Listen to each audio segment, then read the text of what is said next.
এই মূর্খবর্তীরা বলে আবার মজহাব থেকে আসলো। এবার শুধু মজহাব থেকে আসলো। রাসূল করিম সাল্লাল্লাহু আলাইহি ওয়াসাল্লাম হযরত মুআজ ইবনে জাবাল নামক প্রসিদ্ধ সাহাবীকে ইয়ামানের মুফতি বানাইয়া পাঠাইলেন। কোন বিবরণে দেখা যায় ইয়ামান দেশের মুফতি বানাইয়া পাঠাইলেন। কোন বিবরণ দ্বারা দেখা যায় ইয়ামানের শাসনকর্তা বানাইয়া পাঠাইলেন। কোন বিবরণ দ্বারা দেখা যায় ইয়ামানের বিচারক বানাইয়া পাঠাইলেন। আসল ঘটনা হইল এই তিন দায়িত্ব দিয়েই আল্লাহ রাসূল মুআজকে ইয়ামান পাঠিয়েছিলেন। পাঠাবার সময় রাসূল মুআজকে জিজ্ঞাসা করলেন, হে মুআজ, ইয়ামানবাসীদের নব উদ্ভূত সমস্যাবলীর সমাধান তুমি কোথা থেকে দেবে? মুআজ বলেন, আল্লাহর কোরআন থেকে দেব। রাসূল বলেন, যে প্রশ্নের সমাধান কোরআনে না পাও, দেখুন তো কিসের আলোচনা আসলো কিনা, যে প্রশ্নের সমাধান কোরআনে না পাও সেই প্রশ্নের সমাধান কোথা থেকে দেবে?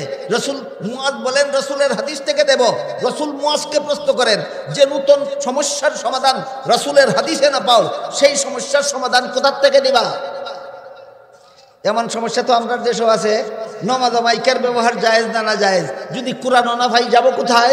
যদি সমাধান হাদিসে না পাই যাব কোথায়? আল্লাহ সূরা নিসার 59 নম্বর আয়াতের 4র্থ নম্বরে বলে দিয়েছেন, সেখানে যাও, মাযহাবের ইমামগণের কাছে যাও, আর না হয় উম্মতের ইজমার কাছে যাও। তাই রাসূল উম্মতকে শিক্ষা দেওয়ার জন্য মুআজকে জিজ্ঞাসা করলেন, ও মুআজ, মুআজবাসীদের নব উদ্ভূত কোনো সমস্যার সমাধান যদি আল্লাহর কোরআনে না পাও, ইয়ামানবাসীদের কোন নব উদ্ভূত সমস্যার সমাধান যদি রাসূলের হাদিসে না পাও, তাহলে তুমি সমাধান কোত্থেকে দেবা? মুআজ বলেন, আমি নিজে ইজতিহাদ করে দেব। ওই ইজতিহাদ আমি কোরআন হাদিসের আলোকে গবেষণা করে সমাধান বের করে দেব। সমস্ত মুস্তাহিদের ঐক্যবদ্ধ সমাধান হইলে এটারে উম্মতের ইজমা কয়, আর একজনের পৃথক সমাধান হইলে মাযহাব কয়। মুআজ বলেন, আমি একা সমাধান বের করে দেব। সুতরাং এটা মুআজের মাযহাব। ইয়ামানবাসীদের জন্য যে সমাধান মুআজ বের করে দেবেন, এটা আবু বকরের মাযহাব নয়, এটা উমরের মাযহাব নয়, এটা মুআজের মাযহাব। কোন দেশবাসীদের জন্য? ইয়ামানবাসীদের জন্য।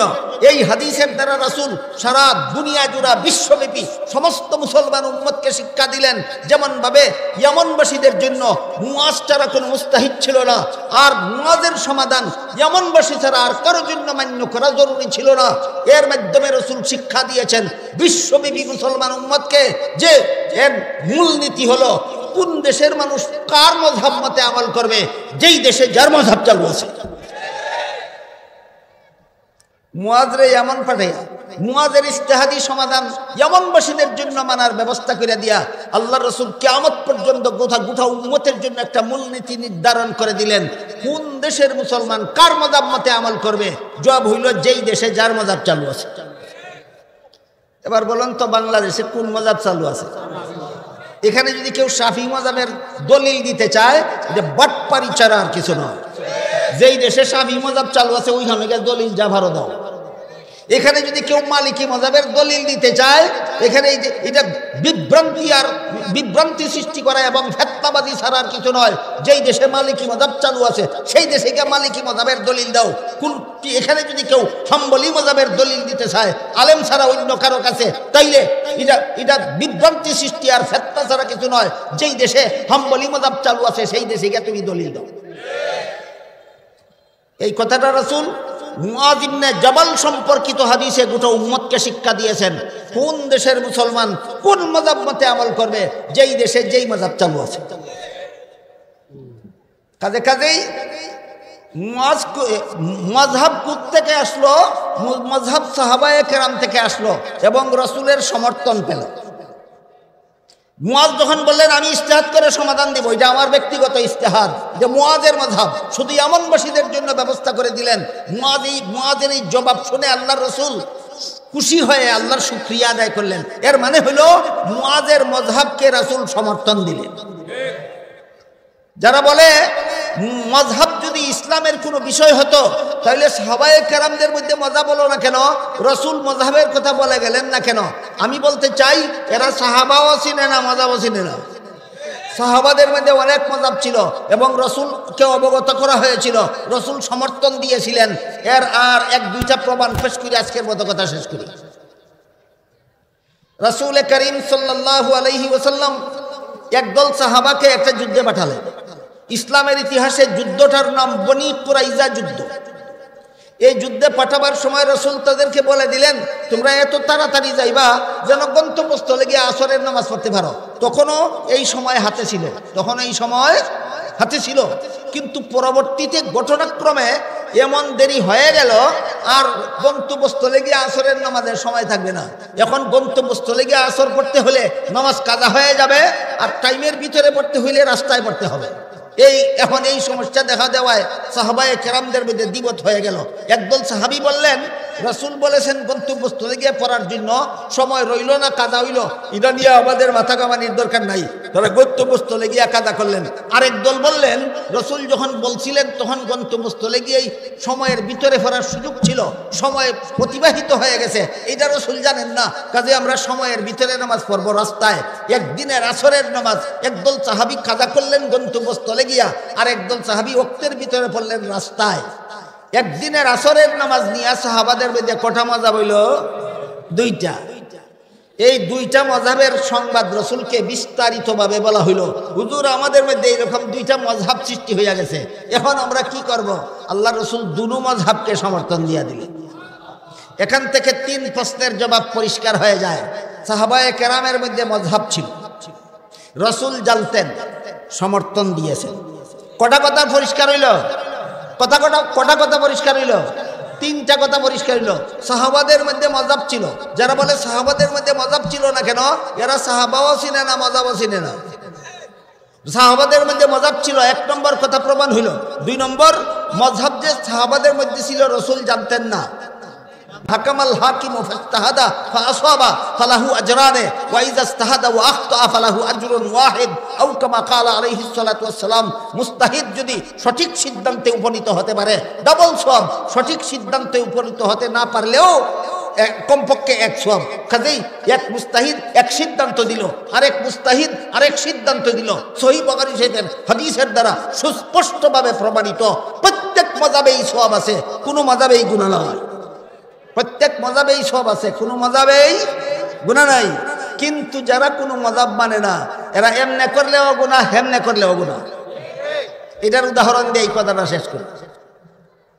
ধরেন আপনাদের সরাইল বাজারে একটা কথার কথা, MBBS ডাক্তার আছে 4 জন, আসলে বেশিও থাকতে পারে, কমও থাকতে পারে, কথাটা বোঝার জন্য আমরা ধরে নিই।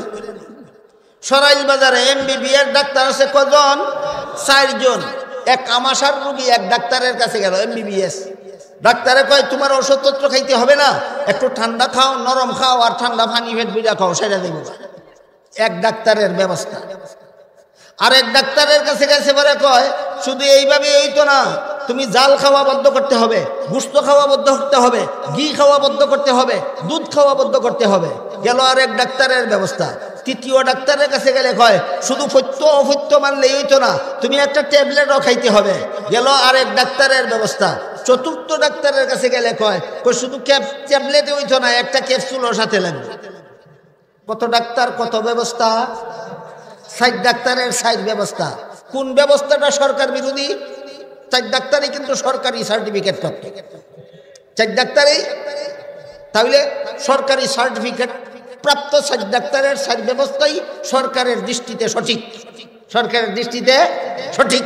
কাজেই প্রথম ডাক্তারের ব্যবস্থা গ্রহণ করলে যেমন সরকারের দৃষ্টিতে কোনো অপরাধ নাই, দ্বিতীয় ডাক্তারের ব্যবস্থা গ্রহণ করলেও সরকারের দৃষ্টিতে কোনো অপরাধ নাই, তৃতীয় ডাক্তারের ব্যবস্থা গ্রহণ করলেও সরকারের আইনে কোনো অপরাধ নাই, চতুর্থ ডাক্তারের ব্যবস্থা গ্রহণ করলেও সরকারি আইনে কোনো অপরাধ নাই। কিন্তু যদি রোগী কোনো MBBS ডাক্তারের ব্যবস্থা গ্রহণ না করিয়া রাস্তার ক্যাম্বাসারের কথায় ওষুধ খায়, তুমি ট্যাবলেট খাইলেও অপরাধ, ক্যাপসুল খাইলেও অপরাধ, ইঞ্জেকশন নিলেও অপরাধ, সত্য পালন করলেও অপরাধ। কারণ কার কথায় করছো? কার কথায়? ক্যানভাসারের কথায়। ক্যানভাসারের কথায় ট্যাবলেট খাইলেও অপরাধ, ক্যানভাসারের কথায় ক্যাপসুল খাইলেও অপরাধ, ক্যানভাসারের কথায় ইঞ্জেকশন নিলেও অপরাধ। ঠিক তেমনি ভাবে গোটা দুনিয়ার মুসলমান উম্মতের জন্য কোন আয়াত আমল করবে, কোন আয়াতের দ্বারা চেতনা লাভ করবে, কোন হাদিস আমল করবে, কোন আহাদিসের দ্বারা চেতনা লাভ করবে, 4 জন মহাসরকারের সার্টিফিকেট প্রাপ্ত ইমাম বিদ্যমান। আবু হানিফার কথা মতো যদি তুমি, ইমাম আবু হানিফার কথা মতো যদি তুমি আমিন আসতে কও, তবুও তুমি সব পাইবা, কারণ সরকারি ডাক্তার। ইমাম শাফির কথায় যদি তুমি আমিন জুড়ে কও তবুও সব পাইবা, কারণ এই শাফি সরকারি ডাক্তার, বাংলাদেশের সরকারি ডাক্তার, না মহাসরকারের ডাক্তার।